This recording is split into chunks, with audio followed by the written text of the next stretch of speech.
What is the biggest trend that we have seen in 2019 so far, Nathan?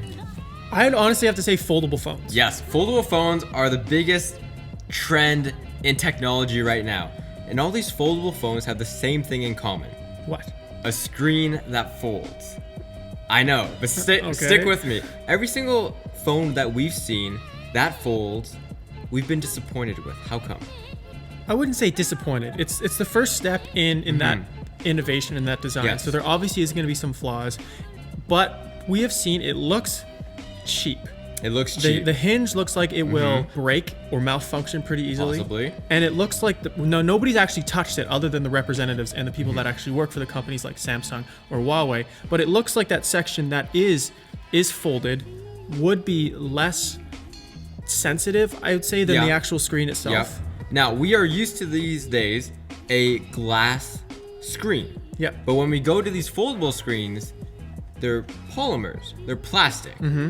But Apple has been working on and has patented since 2014 a glass that is flexible.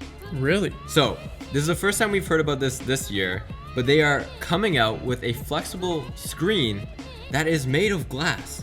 It is not plastic, so that means it'll have the same properties as the screens that we're used to nowadays, where it's hard, you click it, it's tappy. They're the first company to have flexible glass, or at least announce that they're working on flexible glass. And did they mention what product they are aiming this towards? Whether that is the watch or the phone or There's a new two. product altogether? Two implementations. Okay. Once, the folding phone, Okay.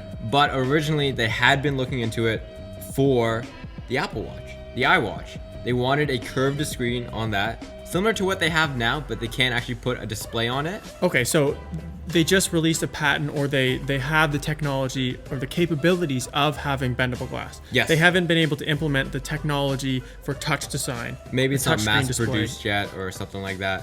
But isn't that cool? It is cool. We've actually seen a bunch of patents for bendable iPhones and a flexible watch in the coming weeks. Sorry, in the previous weeks. And the phone we actually saw didn't have a bifold, but it had a trifold. So maybe this bendable phone, it wouldn't have a trifold, but it could literally be like a wave kind of fold. You could fold it however you want. But the important thing here is that it is a glass screen that bends. It's nothing like the Samsung, which is like a polymer, a plastic. Same with the Huawei that has a plastic screen. And you can see it when there's light that's shone on it. There's a type of reflection that you get off of a plastic that you wouldn't get on a glass. And so what are the benefits to having glass as opposed to a plastic material? Okay, so one of the benefits is definitely the feel. You know, whenever you touch a glass screen versus like an older plastic screen, it's just firmer. It's more satisfying to click. You can put haptic feedback behind it, and it lets the color shine through. So we've seen a lot of innovation in phones of the last few years, 10 years actually. But then we had this new innovation step with the foldable phones. Now, Samsung and Huawei actually had to take a step back when they released these phones because the screens were plastic.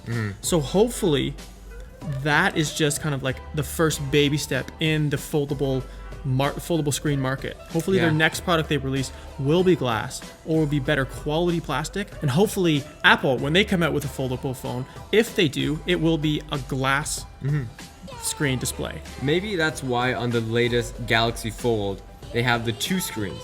The one on the front, which is glass, which is what you're used to, and no LED panel. And then the foldable one, which is not glass, which doesn't look as good. It's possible. You never know. Sacrifices must be made. So this is just something that Apple is working on behind the scenes. Apple's typically a pretty secretive company when it comes to research and development of stuff they're working on. This is something that's cool that we are expecting in the near future, hopefully sooner rather than later. But if there's any cool rumors that you guys want us to talk about or any leaked information about tech products, please let us know in the comments. And subscribe if you're new.